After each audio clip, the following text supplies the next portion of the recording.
अध्याय 12 प्रोफेसर अम्ब्रिज। अगली सुबह सीमस ने फटाफट कपड़े पहने और हैरी के मोजे पहनने से पहले ही कमरे से बाहर चला गया। जब सीमस के दुशाले का आखिरी हिस्सा ओझल हुआ तो हैरी जोर से बोला, उसे क्या लगता है कि अगर वो ज्यादा देर तक मेरे साथ में रहेगा तो वो पागल हो जाएगा?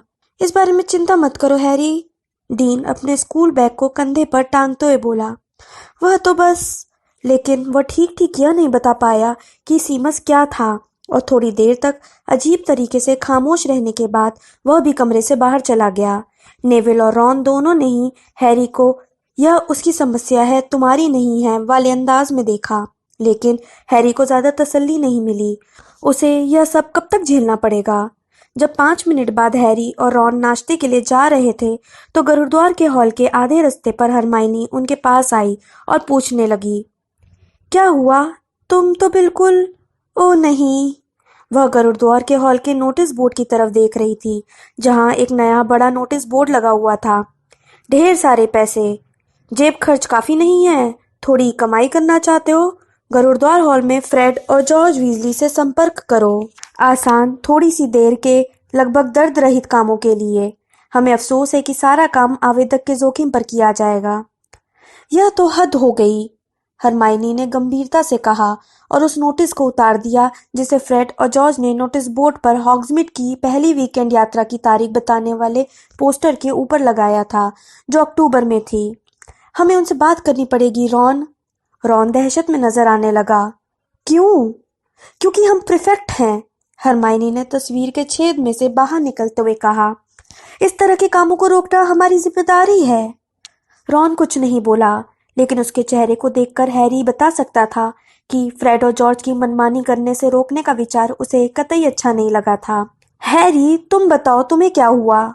हरमाइनी ने कहा जब वे सीढ़ियों से नीचे उतरने लगे। दोनों तरफ बूढ़े जादूगर और जादूगरनियों की तस्वीरें लगी थी। सभी जादूगर बातचीत में मशगूल थे, इसलिए उन्होंने उन लोगों को नजरअंदाज कर दिया। तुम किस चीज के बारे में नाराज दिख रहे हो? जब हैरी ने कोई जवाब नहीं दिया तो रॉन ने कहा, सीमस को लगता है कि हैरी तुम जानते हो कौन के बारे में झूठ बोल रहा है। हैरी को उम्मीद थी कि हरमाइनी भी यह सुनकर उसकी तरह नाराज हो जाएगी, लेकिन उसने बस आह भरी। फिर वह निराशा से बोली, हाँ, लेवेंडर भी यही सोचती है। हैरी जोर से बोला, तो तुम उसके साथ जाकर इस बारे में बातचीत कर रही थी कि मैं झूठा और लोकप्रियता चाहने वाला लड़का हूँ, है ना? नहीं, हरमाइनी ने शांति से कहा। मैंने उससे दरअसल ये कहा कि वो तुम्हारे बारे में अपना मोटा मुंह बंद रखे। और हैरी, अगर तुम हम लोगों पर गुस्सा होना बंद करो तो बहुत अच्छा रहेगा। शायद तुमने इस बात पर ध्यान नहीं दिया कि रॉन और मैं तुम्हारी तरफ हैं। थोड़ी देर खामोशी छाई रही। हैरी ने धीरे से कहा, माफ करना। कोई बात नहीं, हरमाइनी ने गरिमापूर्ण ढंग से कहा। फिर उसने अपना सिर हिलाया। तुम्हें याद नहीं है डंबलडोर ने पिछले सत्र के आखिरी जश्न में क्या कहा था? हैरी और रॉन ने उसकी तरफ सूने मन से देखा। हरमाइनी ने एक बार फिर आह भरी। तुम जानते हो कौन के बारे में? उन्होंने कहा था कि वह शत्रुता और मनमुटाव फैलाने में बहुत निपुण है। हम सिर्फ दोस्ती और विश्वास के उतने ही मजबूत बंधन से उससे लड़ सकते हैं। रॉन ने उसकी तरफ प्रशंसा से देखते हुए कहा, तुम इस तरह की बातें कैसे याद रख लेती हो हरमाइनी? हरमाइनी थोड़ी चिढ़कर बोली, क्योंकि मैं सुनती हूँ रॉन। सुनता तो मैं भी हूँ, लेकिन मैं ठीक ठीक नहीं बता सकता कि, हरमाइनी ने जोर देकर आगे कहा, इसका मतलब यह है कि डंबलडोर इस तरह की चीजों के बारे में ही बोल रहे थे। तुम जानते हो कौन को आए अभी 2 महीने भी नहीं हुए हैं और हम आपस में लड़ने लगे हैं। और बोलती टोपी ने भी तो यही चेतावनी दी थी कि एकता रखो, एक रहो। और हैरी ने भी तो कल रात को बिल्कुल सही कहा था, रॉन ने पलट कर कहा। अगर इसका मतलब यह है कि हमें नागशक्ति वालों के साथ एकता रखनी होगी तो इसकी संभावना बहुत कम है, हरमाइनी ने चिढ़कर कहा। देखो, अफसोस की बात यह है कि हम हाउसों की आपसी एकता के बारे में थोड़ी भी कोशिश नहीं करते हैं। वे संगमरमर की सीढ़ियों के नीचे पहुंच रहे थे। 4th ईयर में पढ़ने वाले चीलघाट के विद्यार्थी प्रवेश हॉल पार कर रहे थे। हैरी को देखते ही वे एक दूसरे के करीब हो गए, जैसे उन्हें डर हो कि वो अकेले रहने वालों पर हमला कर देगा। हाँ, हमें सचमुच इस तरह के लोगों के साथ दोस्ती करने की कोशिश करनी चाहिए, हैरी ने व्यंग से कहा। वे चीलघाट के विद्यार्थियों के पीछे पीछे बड़े हॉल में पहुंचे। दाखिल होते समय सभी ने स्टाफ टेबल की तरफ देखा। प्रोफेसर ग्रबली प्लैंक खगोलशास्त्र की प्रोफेसर सेनेस्ट्रा से बातें कर रही थी और हैग्रिड एक बार फिर वहां नहीं था। उनके ऊपर की जादुई छत हैरी के मूड के अनुरूप थी। यह बारिश के बादलों से ढकी और भूरी थी। गुरुद्वार की टेबल की तरफ बढ़ते समय हैरी ने कहा, डंबलडोर ने इस बात का जिक्र तक नहीं किया कि ग्रबली प्लैंक कितने समय तक पढ़ाएंगी। शायद, हरमाइनी ने सोचते हुए कहा। क्या? हैरी और रॉन दोनों ने एक साथ पूछा। देखो, शायद वो इस तरफ ध्यान आकर्षित नहीं करना चाहते होंगे कि हैग्रिड यहाँ नहीं है। तुम्हारा क्या मतलब है, ध्यान आकर्षित नहीं करना चाहते होंगे? रॉन ने थोड़ा हंसते हुए कहा। हमारा ध्यान इस तरफ कैसे नहीं जाएगा? हरमाइनी के जवाब देने से पहले ही लंबी चोटी वाली एक काली लड़की हैरी के पास आ गई। हाय एंजेलिना। हाय, उसने तेजी से कहा। छुट्टियां अच्छी बीती? और जवाब का इंतजार किए बिना वो आगे बोली, सुनो, मुझे गुरुद्वार की टीम का कप्तान बना दिया गया है। यह तो बहुत अच्छा रहा, हैरी ने उसकी तरफ मुस्कुराते हुए कहा। उसे उम्मीद थी कि एंजेलिना के प्रेषक भाषण ओलिवर वुड के भाषणों जितने लंबे नहीं होंगे, जो बहुत अच्छी बात होगी। हाँ, अच्छा, अब ओलिवर तो चला गया है, इसलिए हमें नए कीपर की जरूरत होगी। ट्रायल्स शुक्रवार को 5 बजे हैं और मैं चाहता हूँ कि पूरी टीम उसमें मौजूद रहे, ठीक है? हमें देखना होगा कि नया कीपर हमारी टीम में कितनी अच्छी तरह फिट होता है। हैरी ने कहा। ठीक है। एंजेलिना उसकी तरफ देखकर मुस्कुराई और चली गई। हरमाइनी रॉन के पास बैठ गई और टोस्ट की प्लेट अपनी तरफ खींचते हुए बोली, मैं तो भूल ही गई थी कि वुड चला गया है। मुझे लगता है कि इससे टीम पर फर्क पड़ेगा। हैरी ने सामने वाली बेंच पर बैठते हुए कहा। मुझे भी ऐसा लगता है, वह अच्छा कीपर था। रॉन बोला, फिर भी नए खून को मौका तो मिलना ही चाहिए, है ना?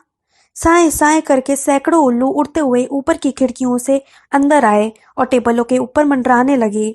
वे अपने मालिकों के लिए चिट्ठियां और पैकेट लाए थे। वे नाश्ता करने वालों पर पानी की बूंदें टपका रहे थे। साफ जाहिर था कि बाहर तेज बारिश हो रही थी। हेडविग कहीं नजर नहीं आ रही थी, लेकिन हैरी को जरा भी हैरानी नहीं हुई। सिर्फ सीरियस ही उसे चिट्ठी लिखता था और उसे यकीन था कि 24 घंटे में ऐसी कोई नई बात नहीं होगी कि सीरियस उसे चिट्ठी लिखे। बहरहाल हरमाइनी ने अपने ऑरेंज जूस को जल्दी से एक तरफ रख दिया ताकि एक बड़े भीगे करेल उल्लू के लिए जगह बना सके, जो अपनी चोंच में दैनिक जादूगर अखबार दबाए था। जब हरमाइनी ने उल्लू के पैर में बंधी चमड़े की थैली में एक नट डाल दिया तो वो वापस उड़ गया। तो हैरी ने सीमस के बारे में सोचते हुए चिढ़कर कहा, तुम इसे अब भी क्यों ले रही हो? मैं होता तो इसे कब का बंद करवा देता। इसमें बकवास के सिवाय कुछ नहीं रहता है। दुश्मन क्या कर रहा है, इसकी जानकारी हमेशा होनी चाहिए, रॉन, हरमाइनी ने स्याह अंदाज में कहा और अखबार खोल के उसके पीछे गुम हो गई। उसका चेहरा तब तक बाहर नहीं निकला जब तक हैरी और रॉन का नाश्ता खत्म नहीं हो गया। कुछ नहीं है, उसने अखबार मोड़कर अपनी प्लेट के पास रखते हुए कहा। तुम्हारे डैडी या डंबलडोर या किसी और परिचित के बारे में कुछ भी नहीं है। प्रोफेसर मैगोनिकल अब टेबल पर चारों तरफ घूमकर टाइम टेबल बांट रही थी। आज की क्लासों को देखो, रॉन कराहा। जादू का इतिहास, काढ़े की 2 क्लासें, ज्योतिष और गुप्त कलाओं से रक्षा की 2 क्लासें, बिन्स, स्नेप, ट्रिलोनी और वो अम्बरिज औरत, सभी एक दिन में। काश फ्रेड और जॉर्ज जल्दी से अपनी गोतामार टॉफियां तैयार कर लें। मेरे कान मुझे कहीं धोखा तो नहीं दे रहे हैं? फ्रेड और जॉर्ज आकर हैरी के पास बैठ गए थे। हॉगवर्ट्स के प्रीफेक्ट्स क्लासों से गोता मारना चाहते हैं? देखो तो सही, आज की क्लासें कितनी बुरी हैं, रॉन ने उदासी से कहा और टाइम टेबल फ्रेड की नाक के नीचे सरका दिया। यह तो अब तक का सबसे बुरा सोमवार होगा। ठीक है छोटे भाई, फ्रेड ने टाइम टेबल पर सोमवार के कॉलम को देखते हुए कहा। तुम चाहो तो हम तुम्हें नासिका रक्त प्रवाह टॉफी सस्ते में दे सकते हैं। सस्ते में क्यों? रॉन ने संदेह भरी आवाज में कहा। क्योंकि तुम्हारी नाक से तब तक खून निकलता रहेगा जब तक कि तुम मर नहीं जाते। हम अब तक खून बंद करने का कोई उपाय नहीं खोज पाए हैं, जॉर्ज ने कहा और एक सूखी हिल्सा मछली उठा ली। धन्यवाद, रॉन ने टाइम टेबल जेब में रखते हुए कहा, लेकिन मुझे लगता है कि मैं क्लास में जाना ज्यादा पसंद करूंगा। हरमाइनी ने फ्रेड और जॉर्ज को सख्ती से घूरते हुए कहा। गोतामार टॉफियों की बात छिड़ी गई है तो तुम लोग गुरुद्वार के नोटिस बोर्ड पर उसका प्रयोग करने का विज्ञापन नहीं कर सकते?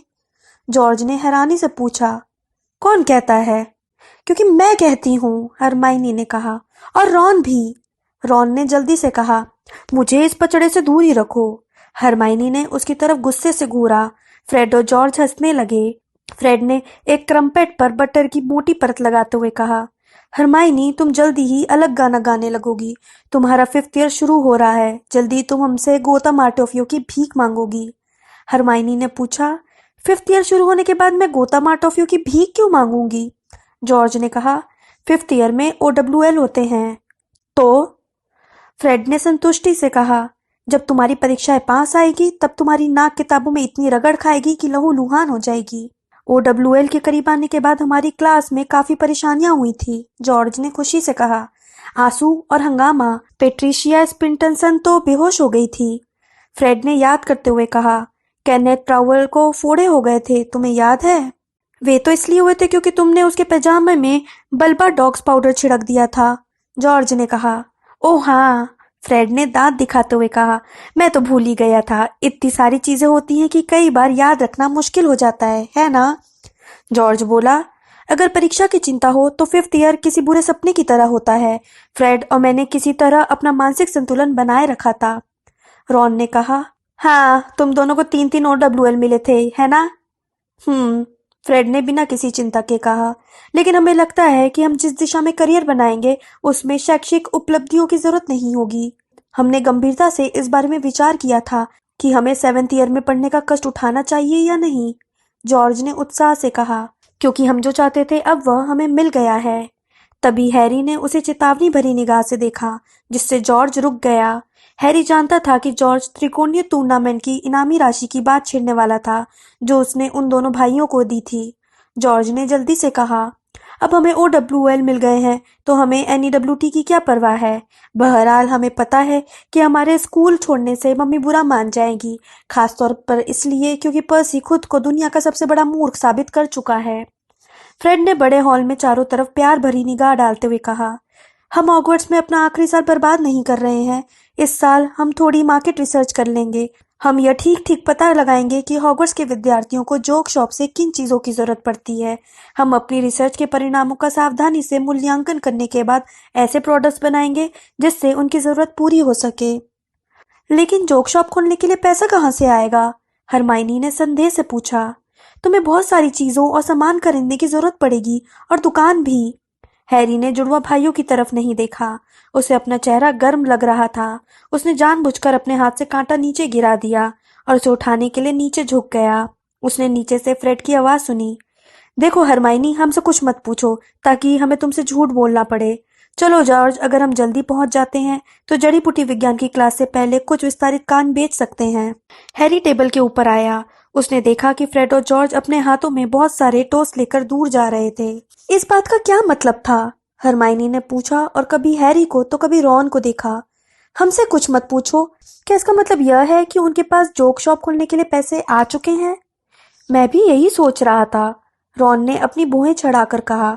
उन्होंने गर्मियों में मुझे नए ड्रेस दुशाले दिलवाए थे और मैं यही नहीं समझ पाया हूँ कि उनके पास पैसे कहाँ से आए। हैरी ने फैसला किया कि बातचीत को इस खतरनाक मुद्दे से दूर हटाने का समय आ गया है। क्या तुम्हें सचमुच लगता है कि यह साल सचमुच मुश्किल होगा, परीक्षाओं के कारण? ओह हाँ, रॉन ने कहा। होना ही है ना? OWL सचमुच बहुत महत्वपूर्ण होते हैं। वे उन नौकरियों को प्रभावित करते हैं जिनके लिए हम आवेदन देंगे। हमें इस साल कैरियर संबंधी सलाह दी जाएगी, बिल ने मुझे बताया है, ताकि हम ये चुन सके हम अगले साल NEWT में कौन सा विषय लेना चाहते हैं। तुम लोग हॉगवर्ट्स से निकलने के बाद क्या करना चाहते हो? हैरी ने बाकी दोनों से पूछा जब वे कुछ समय बाद बड़े हॉल से निकले और जादू का इतिहास की क्लासरूम की तरफ जाने लगे। गंभीरता से तो नहीं सोचा, रॉन ने धीरे से कहा। बस शायद। वो थोड़ा संकोच में दिखने लगा। क्या? हैरी ने उसे प्रेरित किया।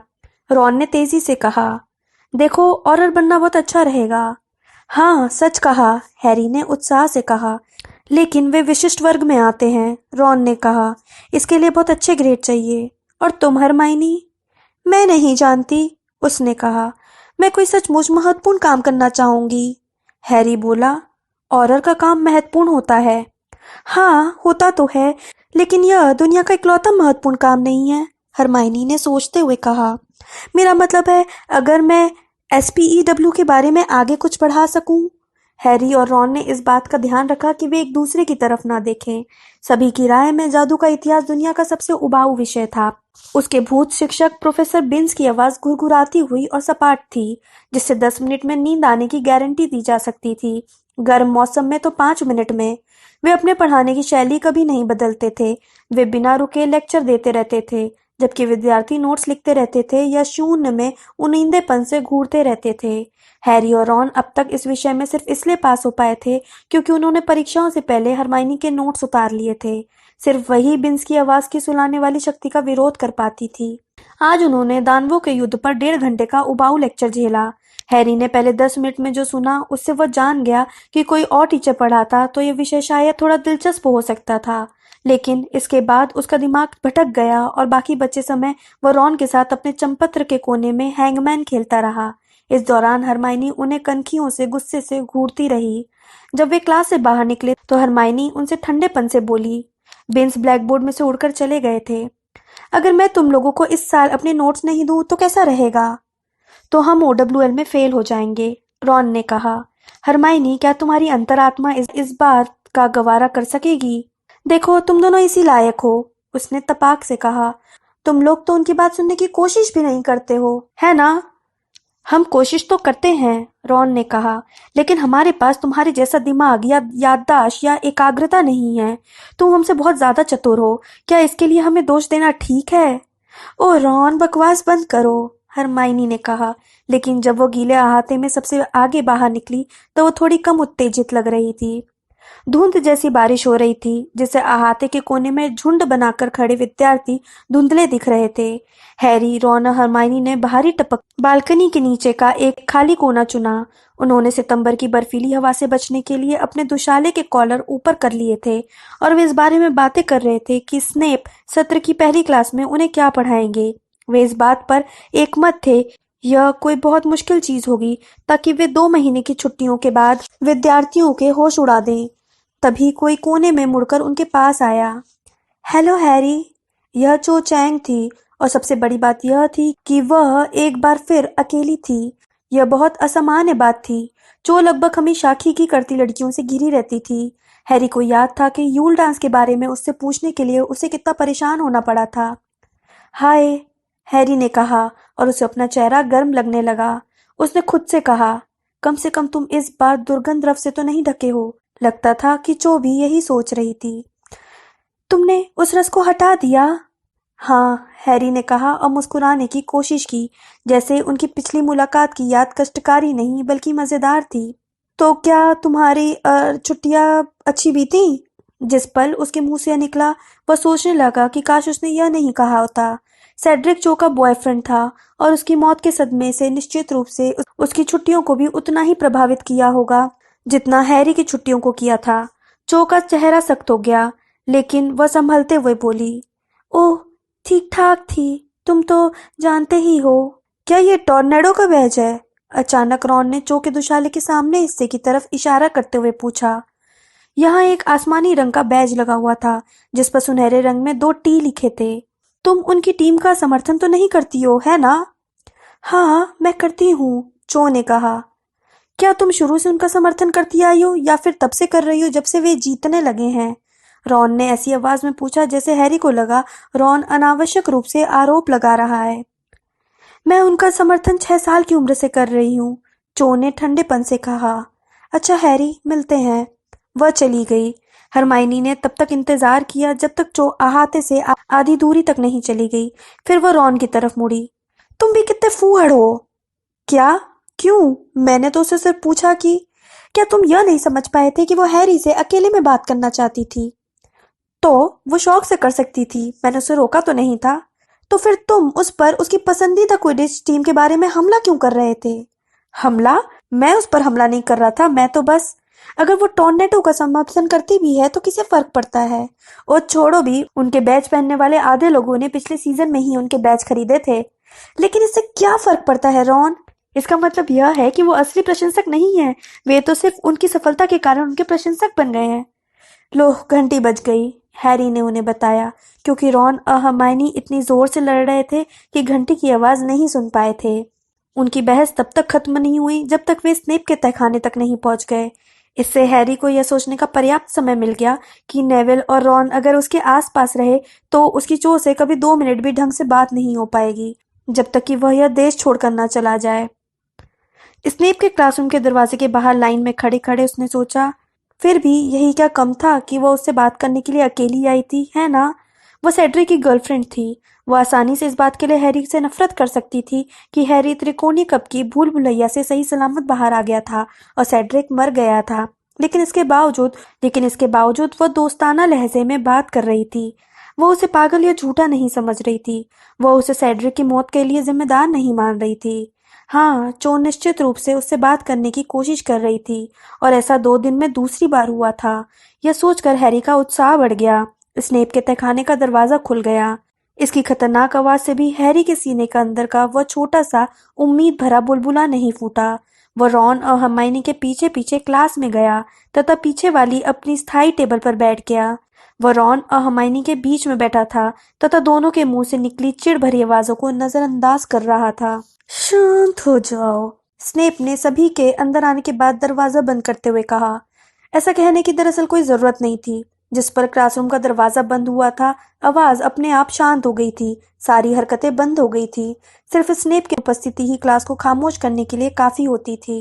स्नेप ने अपनी डेस्क पर तेजी से पहुंचकर उन सभी को घूरते हुए कहा, मुझे लगता है कि आज का सबक शुरू करने से पहले तुम लोगों को ये याद दिलाना ठीक रहेगा कि अगले जून में तुम लोग का एक महत्वपूर्ण परीक्षा होने वाली है, जिसमें तुम ये साबित करोगे कि तुमने जादुई काढ़ों को बनाने और उनके इस्तेमाल के बारे में क्या सीखा है। हालांकि इस क्लास के कुछ विद्यार्थी बेशक गधे हैं, लेकिन मुझे उम्मीद है कि तुम लोग अपने OWL में कम से कम संतोषजनक ग्रेड तो ले आओगे, वरना मैं बहुत नाराज हो जाऊंगा। उनकी निगाह इस बार नेवल पर पड़ी, जिसने थूक गटक लिया। जाहिर है इस साल के बाद तुम में से कई विद्यार्थी मेरी क्लास में नहीं होंगे, स्नेप ने आगे कहा। मैं अपनी NEWT क्लास में सबसे अव्वल विद्यार्थियों को ही चुनता हूँ, जिसका मतलब है कि तुम में से कुछ लोग निश्चित रूप से मुझसे अलविदा कह दोगे। उनकी निगाह हैरी पर ठहर गई और उनके होंठ सिकुड़ गए। हैरी ने भी उन्हें पलटकर घूरा और उसे यह सुनकर बड़ी खुशी हुई कि 5th ईयर के बाद वह जादुई काढ़े का विषय छोड़ सकेगा। लेकिन अलविदा के उस सुखद क्षण से पहले अभी 1 साल बाकी है, स्नेप ने धीरे से कहा। इसलिए चाहे तुम NEWT में मेरा विषय पढ़ना चाहो या ना पढ़ना चाहो, तुम लोगों को मेरी यही सलाह है कि तुम अच्छे से अच्छे ग्रेड पाने की कोशिश करो, जिसकी मैं अपने OWL विद्यार्थियों से उम्मीद करता हूँ। आज हम एक ऐसा काढ़ा बनाएंगे जो OWL में अक्सर आता है, शांतिदायक काढ़ा। यह तनाव को शांत करता है और विचलित मानसिकता को राहत देता है। इस बात का ध्यान रखना, अगर तुमने ज्यादा सामग्री डाल दी तो इसे पीने वाला चिर निद्रा में सो जाता है, इसलिए तुम्हें बहुत ध्यान से काम करना होगा। हैरी की बाईं तरफ बैठी हरमाइनी थोड़ी तन गई और उसके चेहरे पर पूरी एकाग्रता का भाव था। स्नेप ने अपनी छड़ी लहराई। सामग्री और तरीका बोर्ड पर लिखा है। वहां पर शब्द उभर आए। तुम्हें जो सामग्री चाहिए वो सब। उन्होंने एक बार फिर अपनी छड़ी लहराई। स्टोर की अलमारी में है। अलमारी का दरवाजा खुल गया। तुम्हारे पास 1.5 घंटे का समय है, शुरू हो जाओ। जैसी हैरी, रॉन और हर्माइनी को उम्मीद थी, स्नेप इससे ज्यादा कठिन काम नहीं दे सकते थे। सामग्री को कढ़ाई में निश्चित क्रम और मात्रा में डालना था। काढ़े को निश्चित बार चलाना था, पहले घड़ी की चलने की दिशा में, फिर विपरीत दिशा में। काढ़े को उबालने वाली लपटों की गर्मी बिल्कुल सही स्तर तक धीमी होनी चाहिए थी, कुछ निश्चित मिनट तक। इसके बाद ही उनमें आखिरी सामग्री डाली जानी थी। जब 10 मिनट बचे थे तो स्नेप ने कहा, अब तुम्हारे काढ़े में से चांदी जैसे रंग का हल्का धुआं निकल रहा होगा। हैरी पसीना पसीना हो रहा था। उसने हताशा से चारों तरफ देखा। उसकी कड़ाही से गहरा भूरा धुआं उठ रहा था। रॉन के काढ़े में से तो हरी चिंगारियां निकल रही थी। सीमस अपनी कढ़ाई के नीचे की लपटों को छड़ी की नोक से कुरेद रहा था, क्योंकि वह बुझती दिख रही थी। बहरहाल हरमाइनी के काढ़े से चांदी जैसे रंग का धुआं निकल रहा था। स्नेप ने अपनी मुड़ी हुई नाक नीचे करके हरमाइनी के काढ़े को देखा और कोई टिप्पणी नहीं की। इसका मतलब यह था कि उन्हें आलोचना करने के लिए कुछ नहीं मिला था। बहरहाल हैरी की कढ़ाई के पास आकर स्नेप ठिठक गए और उसे देखकर उनके चेहरे पर भयंकर मुस्कान आ गई। पॉटर, ये क्या है? क्लास में सामने बैठे नागशक्ति के सभी विद्यार्थी उत्सुकता से ऊपर देखने लगे। जब स्नेप हैरी को सताते थे तो उन्हें बड़ा मजा आता था। शांतिदायक काढ़ा, हैरी ने तनाव से कहा। स्नेप ने धीरे से कहा, पॉटर, मुझे ये बताओ कि क्या तुम पढ़ सकते हो? ड्रेको मैल्फॉय हंसने लगा। हाँ, हैरी ने कहा। उसकी उंगलियां छड़ी पर कस गईं। पॉटर, बोर्ड पर लिखे निर्देशों की तीसरी लाइन पढ़कर सुनाओ। हैरी ने ब्लैक बोर्ड की तरफ देखा। तहखाने में इस वक्त कई रंगों का धुआं उठ रहा था। इस वजह से निर्देशों को पढ़ना आसान नहीं था। मून स्टोन का चूर्ण मिलाओ, 3 बार घड़ी की विपरीत दिशा में घुमाओ, 7 मिनट तक उसे धीमी आंच पे उबलने दो, फिर हेलेबोर का 2 बूंद रस मिलाओ। उसका दिल डूब गया। उसने हेलेबोर का रस मिलाया ही नहीं था, बल्कि 7 मिनट तक काढ़ा उबालने के बाद सीधे निर्देशों की चौथी लाइन पर पहुंच गया था। पॉटर, क्या तुमने तीसरी लाइन में लिखा हर काम किया है? नहीं, हैरी बहुत धीरे से बोला। मैंने सुना नहीं। नहीं, हैरी इस बार ज्यादा जोर से कहा। मैं हेलेबोर डालना भूल गया था। मैं जानता था कि तुम भूल गए थे। इसका मतलब यह है कि तुम्हारा काढ़ा बिल्कुल बेकार है। लुक तो। हैरी का काढ़ा गायब हो गया। वह खाली कढ़ाई के पास मूर्खों की तरह खड़ा रह गया। तुम में से जिन लोगों ने निर्देशों को ठीक से पढ़ा है, वे एक शीशी में अपने काढ़े का नमूना भरें, उस पर अपने नाम का स्पष्ट लेबल लगाएं और जांच के लिए मेरी डेस्क पर लाएं। स्नेप ने कहा। होमवर्क, मून स्टोन के गुणों और काढ़े बनाने में उसके उपयोगों पर 12 इंच लंबा चंपत्र, जो मुझे गरुड़द्वार को मिल जाना चाहिए। जब हैरी के चारों तरफ के विद्यार्थी अपनी अपनी शीशियां भर रहे थे तो उसने बौखलाते हुए अपना सामान साफ किया। उसका काढ़ा रॉन के काढ़े से ज्यादा बुरा नहीं था, जिसमें से सड़े अंडों जैसी बदबू आ रही थी, या नेविल के काढ़े से, जो अभी अभी मिलाई गई सीमेंट जैसा दिख रहा था, जिसे नेविल को अपनी कढ़ाई में से खोद कर निकालना पड़ रहा था। बहरहाल सिर्फ हैरी को ही अपनी मेहनत के बदले में शून्य मिलेगा। उसने छड़ी बैग में रखी और अपनी सीट पर जाकर बैठ गया। वह देखता रहा कि विद्यार्थी स्नेप की डेस्क पर भरी शीशियां रख रहे थे। जब आखिरकार घंटी बज गई तो हैरी सबसे पहले तहखाने से बाहर निकला। जब तक रॉन और हरमाइनी बड़े हॉल में उसके पास आए, तब तक वो अपना लंच शुरू कर चुका था। सुबह की तुलना में छत अब ज्यादा स्याह हो चुकी थी। ऊंची खिड़कियों पर बारिश की फुहारें टकरा रही थी। यह बहुत भेदभाव था, हरमाइनी ने तसल्ली देते हुए कहा, जब वो हैरी के पास बैठी और उसने अपनी प्लेट में खाने का सामान परोस लिया। तुम्हारा काढ़ा ग्वाल जितना बुरा नहीं था। जब उसने अपनी शीशी में काढ़ा डाला तो वो टूट गई और उसके दुशाले में आग लग गई। हैरी ने गुस्से से अपनी प्लेट की तरफ घूरते हुए कहा, स्नेप मेरे साथ शुरू से ही भेदभाव कर रहे हैं।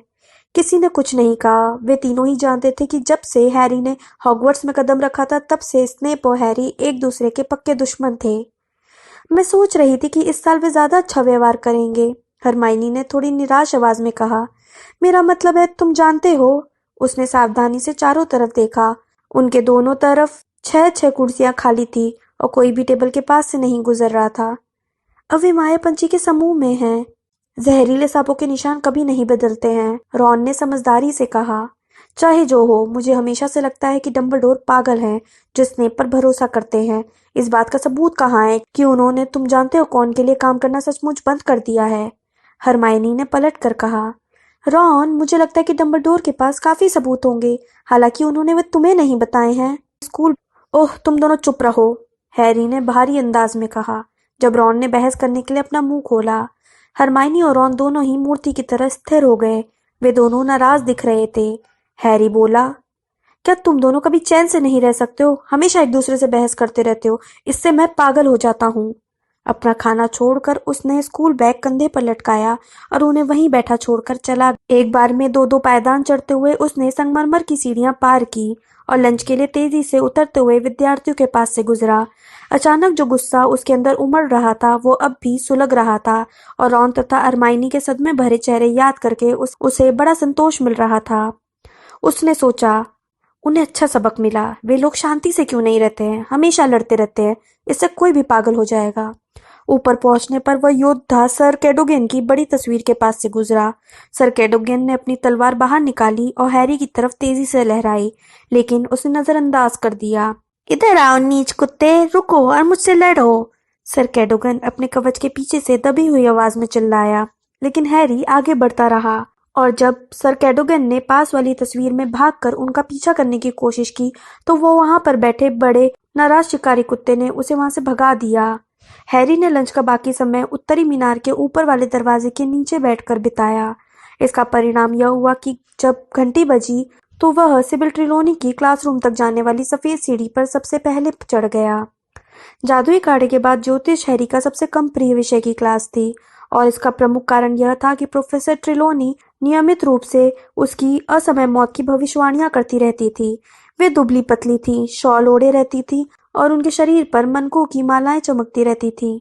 उन्हें देखकर हैरी को किसी बड़े कीड़े मकोड़े की याद आती थी, क्योंकि चश्मे के कारण उनकी आंखें बहुत बड़ी बड़ी दिखती थी। जब हैरी कमरे में दाखिल हुआ तो प्रोफेसर ट्रिलोनी हर टेबल पर चमड़े के कवर वाली पुरानी पुस्तकें रख रही थी। लैंप स्कार्फ से ढके थे और आग की रोशनी इतनी धीमी थी कि वे हैरी को नहीं देख पाई। वह अंधेरे में चुपचाप एक सीट पर बैठ गया। बाकी के विद्यार्थी अगले 5 मिनट में आ गए। रॉन ने दरवाजे के अंदर जाने के बाद चारों तरफ देखा और सीधे हैरी के पास आ गया, कम से कम उतने सीधे जितना वो जर्जर टेबलों और कुर्सियों के बीच में से आ सकता था। बैठते ही उसने हैरी से कहा, हरमाइनी और मैंने बहस करना छोड़ दिया है। अच्छी बात है, हैरी बोला। रॉन बोला, लेकिन हरमाइनी कहती है कि तुम अपना गुस्सा हम लोगों पर निकालना बंद कर दो तो अच्छा होगा। मैं ऐसा नहीं कर रहा हूँ, मैं तो तुम्हें सिर्फ उसका संदेश सुना रहा हूँ, रॉन ने उसकी बात काटते हुए कहा। वैसे मुझे भी उसकी बात सही लगती है। सीमोस और स्नेप तुम्हारे साथ कैसा व्यवहार करते हैं उसमें हमारी कोई गलती नहीं है। मैंने ऐसा कब कहा? गुड डे, प्रोफेसर ट्रिलोनी ने अपनी सदाबहार रहस्यमयी और सपनीली आवाज में कहा। हैरी चुप हो गया। वो चिढ़ रहा था, हालांकि उसे खुद पर थोड़ी शर्म भी आ रही थी। ज्योतिष की क्लास में आप सभी का दोबारा स्वागत है। जाहिर है छुट्टियों में मैं तुम्हारे भविष्य पर पूरी नजर रखी हुई थी और मुझे ये देखकर बहुत खुशी हुई कि तुम सभी सही सलामत हॉगवर्ट्स आए हो, जैसा कि मैं जानती थी। तुम लोगों को टेबल पर एक पुस्तक रखी मिलेगी, इग्नियो एमिगो की द ड्रीम ओरेकल। सपनों की व्याख्या भविष्य जानने का एक बहुत महत्वपूर्ण तरीका है और इस बात की बहुत संभावना है कि तुम्हारे OWL में भी ये पूछा जाएगा। जाहिर है मैं ये नहीं मानती हूँ कि ज्योतिष जैसी पवित्र कला में पास या फेल होना का जरा भी महत्व होता है। अगर आपके पास है अंदरूनी आंख तो प्रमाण पत्र और ग्रेड बहुत कम मायने रखते हैं। बहरहाल हेडमास्टर चाहते हैं कि तुम इस परीक्षा में बैठो, इसलिए।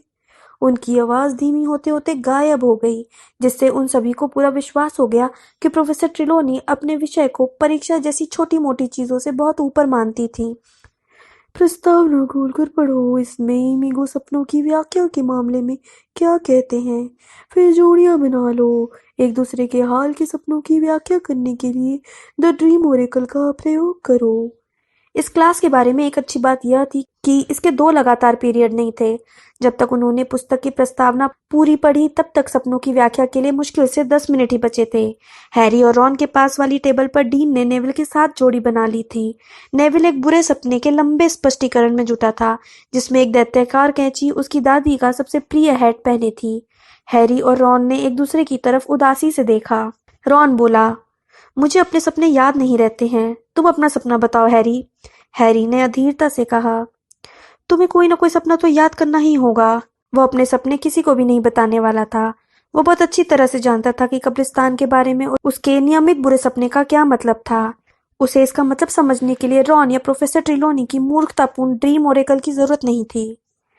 देखो, मैंने कल रात सपना देखा था कि मैं क्विडिच खेल रहा हूँ, रॉन ने कहा और याद करने के लिए अपने चेहरे पर दबाव डाला। तुम्हें क्या लगता है इसका क्या मतलब है? शायद इसका मतलब यह है कि तुम्हें कोई बड़ा जानवर खा जाएगा, हैरी ने द ड्रीम ओरेकल के पन्ने बिना दिलचस्पी के पलटते हुए कहा। ओरेकल में सपनों का मतलब देखना बड़ा उबाऊ काम था। हैरी जरा भी खुश नहीं हुआ जब प्रोफेसर ट्रिलोनी ने होमवर्क के तौर पर उन्हें 1 महीने तक सपनों की डायरी रखने का काम दिया। जब घंटी बजी तो वह और रॉन सीढ़ी के नीचे उतरे। रॉन जोर जोर से शिकायत कर रहा था, क्या तुम्हें एहसास है कि हमें अभी से कितना सारा होमवर्क मिल चुका है? बिन्स ने दानवों के युद्ध पर हमें 1.5 फुट लंबा निबंध लिखने को दिया है। स्नेप मूनस्टोन के प्रयोग पर 12 इंच लंबा निबंध चाहते हैं और अब ट्रिलोनी ने 1 महीने तक सपने की डायरी लिखने का काम दे दिया है। फ्रेड और जॉर्ज O.W. एलियर के बारे में गलत नहीं कह रहे थे। काश वो अमरीज औरत हमें कोई होमवर्क ना दे। जब वे गुप्त कलाओं से रक्षा की क्लास में दाखिल हुए तो उन्हें प्रोफेसर अम्ब्रिज टीचर की डेस्क पर बैठी मिली। वे पिछली रात वाली गुलाबी कार्डिगन पहनी थी और सिर के ऊपर काले मखमल का बो लगाए थी।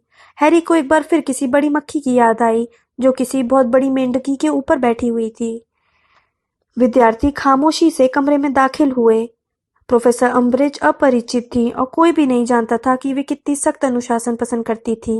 सभी विद्यार्थियों के बैठने के बाद प्रोफेसर अम्ब्रिज बोली, गुड आफ्टरनून। कुछ विद्यार्थी जवाब में गुड आफ्टरनून बुदबुदाए। प्रोफेसर अम्ब्रिज बोली, ये नहीं चलेगा। मैं चाहती हूँ कि तुम लोग जवाब में कहो गुड आफ्टरनून प्रोफेसर अम्ब्रिज। एक बार फिर, गुड आफ्टरनून क्लास। विद्यार्थियों ने जवाब दिया, गुड आफ्टरनून प्रोफेसर अम्ब्रिज। देखा, प्रोफेसर अम्ब्रिज ने खुशी से कहा, ये ज्यादा मुश्किल काम नहीं था, है ना? अब छड़ियां अंदर रख लो और कलम बाहर निकाल लो। कई विद्यार्थियों ने उदासी से एक दूसरे की तरफ देखा। छड़ियां अंदर रख दो के आदेश के बाद आज तक कभी कोई क्लास दिलचस्प नहीं हुई थी। हैरी ने अपनी छड़ी बैग में रख ली और कलम, स्याही तथा चंपत्र बाहर निकाल लिए। प्रोफेसर अम्ब्रिज ने अपना हैंडबैग खोला, उसमें से अपनी बहुत छोटी छड़ी बाहर निकाली और उससे ब्लैक बोर्ड को 3 बार ठोका।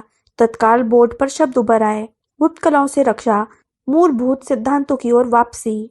इस विषय की तुम्हारी पढ़ाई में काफी व्यवधान आए हैं, जिसकी वजह से ये ठीक से नहीं हो पाई, है ना? प्रोफेसर अम्ब्रिज ने कहा और अपने हाथ बांधकर विद्यार्थियों की तरफ मुड़ी। टीचर्स लगातार बदलते रहे हैं और उनमें से कई ने मंत्रालय द्वारा निर्धारित पाठ्यक्रम का पालन ही नहीं किया है। इस कारण से तुम लोग दुर्भाग्य से उस स्तर से काफी नीचे हो जहां तुम्हें अपने O.W. एलियर में होना चाहिए। बहरहाल, तुम्हें जानकर खुशी होगी कि अब ये समस्याएं दूर हो गई हैं।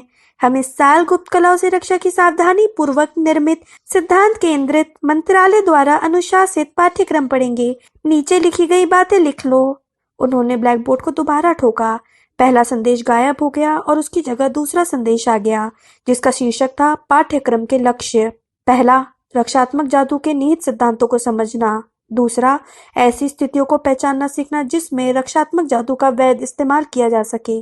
और तीसरा, रक्षात्मक जादू के प्रयोग को किसी व्यवहारिक पृष्ठभूमि में रखना। कुछ मिनट तक क्लास में चंपत्र पर घसीटती कलमों की आवाज आ रही थी।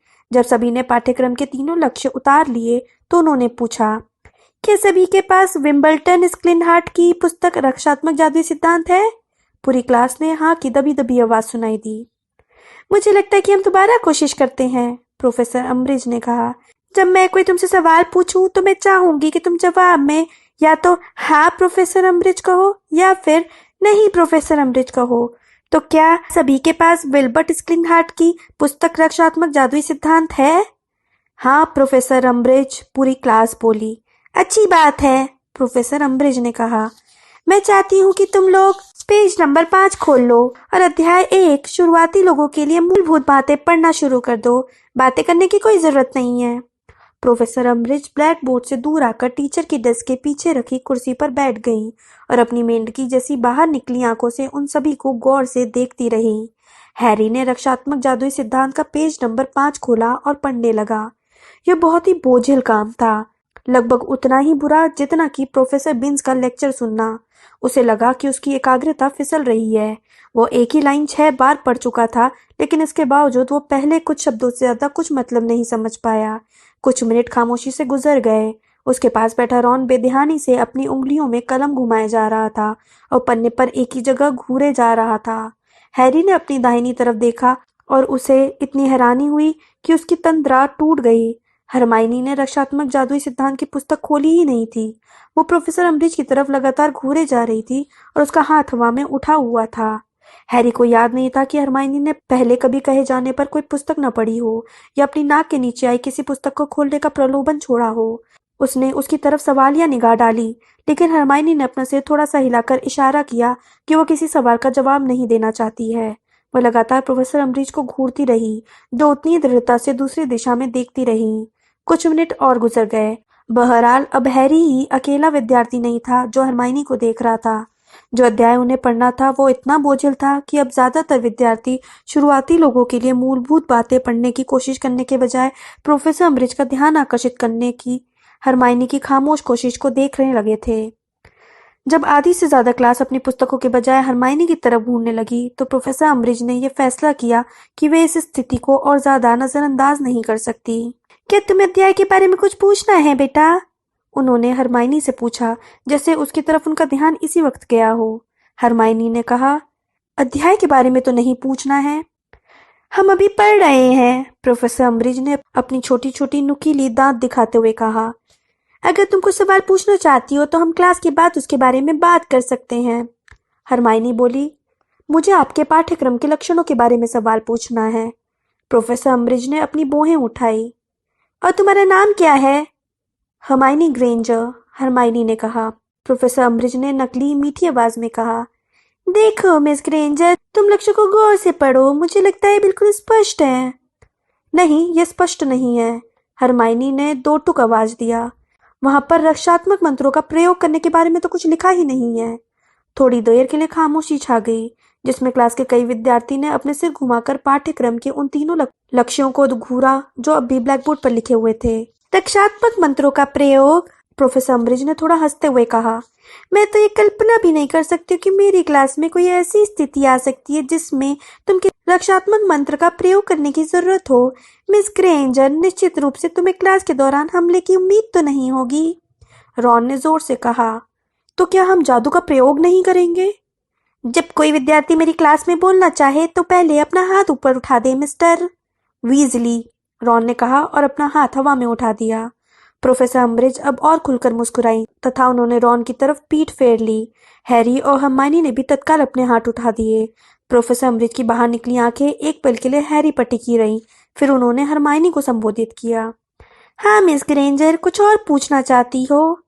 हाँ, हरमाइनी ने कहा, गुप्त कलाओं से रक्षा का पूरा मकसद निश्चित रूप से रक्षात्मक मंत्रों का अभ्यास करना है।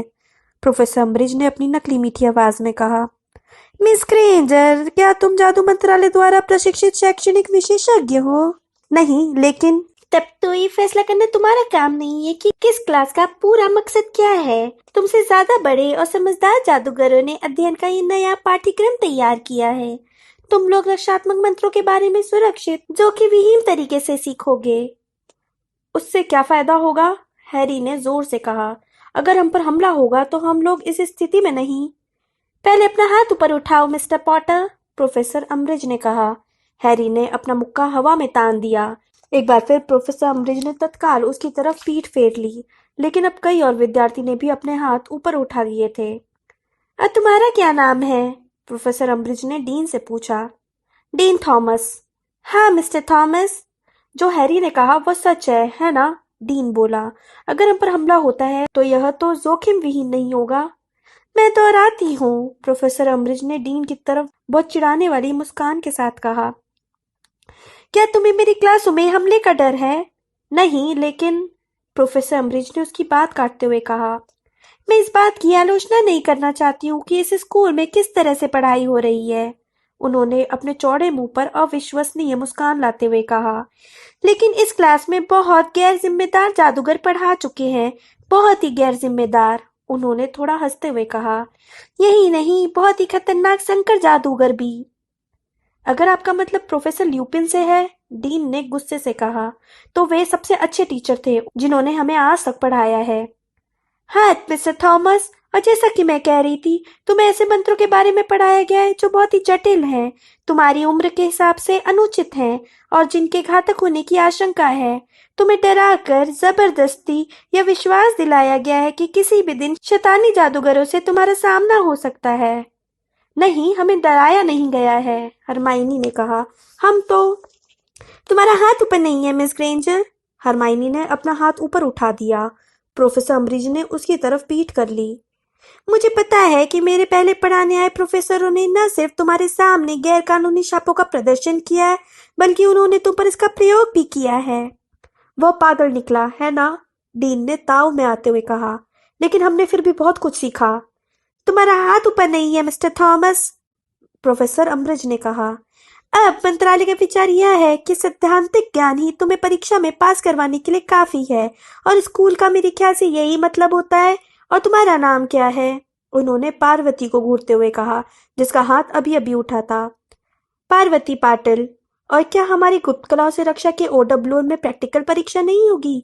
क्या उनमें यह नहीं दिखाना पड़ेगा कि हम शापों का मुकाबला कैसे कर सकते हैं?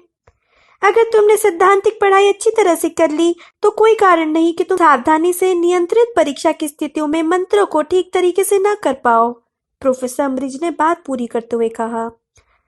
पहले इनका अभ्यास किए बिना, पार्वती ने अविश्वास से कहा। क्या आप हमसे यह कह रही हैं कि हम इन मंत्रों का प्रयोग पहली बार परीक्षा में करेंगे? मैं एक बार फिर दोहराती हूँ, अगर तुमने सैद्धांतिक पढ़ाई अच्छी तरह से कर ली है, और सैद्धांतिक पढ़ाई असली दुनिया में किस तरह काम आएगी? हैरी ने जोर से कहा। उसकी मुट्ठी एक बार फिर हवा में थी। प्रोफेसर अम्बरीज ने ऊपर देखा। उन्होंने धीरे से कहा, यह असली दुनिया नहीं है, स्कूल है पॉटर। तो हमें उन चीजों की तैयारी करने की कोई जरूरत नहीं है जो बाहर हमारा इंतजार कर रही है। बाहर कोई चीज इंतजार नहीं कर रही है मिस्टर पॉटर। ओह हाँ, हैरी ने कहा। उसका गुस्सा पूरे दिन सतह से जरा सा नीचे उबल रहा था और अब वह उबलने के बिंदु पर पहुंच चुका था। प्रोफेसर अम्बरीज ने चाशनी जैसी मीठी आवाज में भयंकर तरीके से कहा, तुम्हें क्या लगता है तुम्हारे जैसे बच्चों पर कौन हमला करना चाहेगा? जरा सोचने दो। हैरी ने सोचने का नाटक किया। शायद लॉर्ड वोल्डेमॉर्ट। रॉन की आ निकल गई। लेवेंडर ब्राउन धीरे से चीख उठी। नेविल अपने स्टूल से एक तरफ गिर गया। बहरहाल प्रोफेसर अम्बरीज जरा भी नहीं चौंकी। वे हैरी को बहुत संतोष से देख रही थी। मिस्टर पॉटर, गुरुद्वार के 10 पॉइंट कम किए जाते हैं। पूरी क्लास खामोश और स्थिर हो गई। सभी या तो अम्बरीश को घूर रहे थे या फिर हैरी को। देखो, मैं कुछ बातें बिल्कुल साफ कह देना चाहती हूँ। प्रोफेसर अम्बरीज उठकर खड़ी हुई और उन सब की ओर झुकी। उनकी गांठदार उंगलियों वाले हाथ डेस्क पर थे। तुम लोगों को बताया गया है कि एक शैतानी जादूगर मौत के मुंह से वापस लौट आया है। वो मरा नहीं था, हैरी ने गुस्से से कहा, लेकिन हाँ, वो लौट आया है। मिस्टर पॉटर, तुम पहले ही अपने हाउस के 10 पॉइंट गंवा चुके हो। स्थिति को और बुरा मत बनाओ। प्रोफेसर अम्बरीज ने उसकी तरफ देखे बिना एक सांस में कह डाला। जैसा कि मैं कह रही थी, तुम्हें यह बताया गया है कि एक शैतानी जादूगर लौट आया है। यह सरासर झूठ है। यह झूठ नहीं है, हैरी ने कहा। मैंने उसे देखा है, मैंने उसका मुकाबला किया था। सजा मिस्टर पॉटर, प्रोफेसर अम्बरीज ने विजयी अंदाज में कहा। कल शाम को 5 बजे मेरे ऑफिस में। मैं यह बहुत दोहराती हूँ, यह झूठ है। जादू मंत्रालय गारंटी देता है कि तुम्हें किसी शैतानी जादूगर से कोई खतरा नहीं है। अगर इसके बाद भी तुम्हें कोई चिंता हो तो क्लास के बाद कोई भी मुझसे आकर मिल सकते हो। अगर कोई मौत के मुंह से लौटने वाले शैतानी जादूगर के बारे में झूठ बोलकर तुम्हें डरा रहा हो तो मैं उसके बारे में सुनना चाहूंगी। मैं यहाँ तुम सबकी मदद के लिए हूँ। मैं तुम्हारी दोस्त हूँ। और अब तुम लोग मेहरबानी करके दोबारा पढ़ने लगो। पेज नंबर 5, शुरुआती जादूगरों के लिए मूलभूत बातें। प्रोफेसर अम्बरीज अपनी डेस्क के पीछे बैठ गईं। बहरहाल हैरी खड़ा ही रहा। हर विद्यार्थी उसे घूर रहा था। सीमस आधा डरा हुआ और आधा मंत्रमुग्ध लग रहा था। हैरी, कुछ मत बोलो, हरमाइनी ने चेतावनी भरे लहजे में फुसफुसाते हुए कहा और उसकी आस्तीन खींची। लेकिन हैरी ने अपनी बाह उससे छुड़ा ली। हैरी ने कांपती हुई आवाज में कहा, तो आपके अनुसार सेड्रिक डिगोरी अपने आप मर गया है ना? सभी विद्यार्थी ने अपनी सांस रोक ली, क्योंकि रॉन और हरमाइनी के अलावा किसी ने भी हैरी के मुंह से यह नहीं सुना था कि सेड्रिक की मौत वाली रात को क्या हुआ था। उन्होंने उत्सुकता से कभी हैरी को तो कभी प्रोफेसर अम्बरीज को देखा, जिन्होंने अपनी नजरें उठा ली थी और अब बिना किसी बनावटी मुस्कान के उसे घूर रही थी। वे ठंडे पद से बोली, सेड्रिक की मौत एक दुखद दुर्घटना थी। वह हत्या थी, हैरी ने कहा। वह कांप रहा था।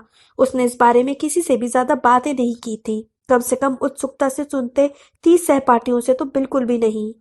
वोल्डेमॉर्ट ने उसे मारा और आप ये बात जानती हैं। प्रोफेसर अम्बरीज का चेहरा सपाट हो गया। एक पल के लिए तो हैरी को लगा कि वह उस पर चिल्लाने वाली हैं।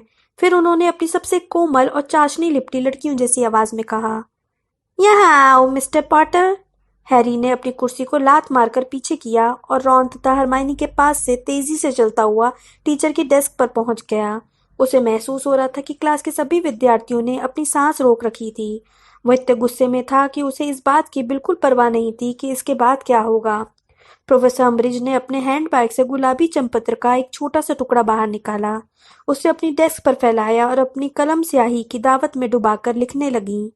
वे चंपत्र पर इस तरह झुककर लिख रही थी कि हैरी यह न देख सके कि वे क्या लिख रही थी। पूरी क्लास खामोश थी। एक आध मिनट के बाद उन्होंने चंपत्र तय करके अपनी छड़ी से टोका। चंपत्र इस तरह से सीलबंद हो गया कि हैरी उसे खोल नहीं सकता था। प्रोफेसर अम्ब्रिज ने उसे चिट्ठी देते हुए कहा, इसे प्रोफेसर मैगोनिगल के पास ले जाओ। हैरी ने बिना कुछ बोले उनसे चिट्ठी ले ली और कमरे से बाहर चल दिया। उसने पलटकर रॉन और हर्माइनी की तरफ देखा तक नहीं। उसने अपने पीछे क्लासरूम का दरवाजा धड़ाम से बंद कर दिया। वो गलियारे में बहुत तेजी से चलता रहा। प्रोफेसर मैगोनिगल के नाम की चिट्ठी उसके हाथ में कसकर दबी थी। एक मोड़ मुड़ते ही वह सीधे चौड़े मुंह वाले पीव्स नामक भूत से टकरा गया, जो हवा में पीठ के बल तैरता हुआ स्याही की कई बोतलें हवा में उड़ा रहा था। ये तो पोटर बच्चा है।